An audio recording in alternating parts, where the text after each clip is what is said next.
જય માતાજી બહેનો। તો આજે આપણે આવી ગયા છીએ પ્યોર તમારા માટે ખાદી કોટનની સાડી લઈને, જેમાં ક્રીમ કલર રહેવાનો છે અને સાથે એમ્બ્રોઇડરી વર્ક પણ રહેવાનું છે।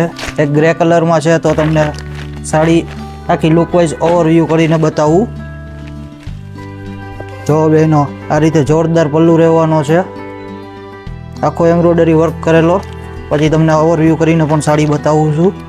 આ ટાઈપની સાડી રહેવાની છે આખી। આ છે પલ્લુ, સાડી પણ આખી એમ્બ્રોઇડરી વર્કમાં રહેવાની છે અને બહુ જ સુંદર લુકમાં સાડી છે અને પ્યોર ખાદી કોટનમાં છે બહેનો। તો વિઝિટ કરો ઓમ ડ્રેસીસ એન્ડ સાડીઝમાં, મોરબી રોડ, સેટેલાઇટ પાર્ક, શેરી નંબર 1। રીલ ગમતી હોય તો બીજાને શેર પણ કરો, લાઈક કરો અને અમારી ચેનલને સબસ્ક્રાઈબ કરો। જય માતાજી બહેનો।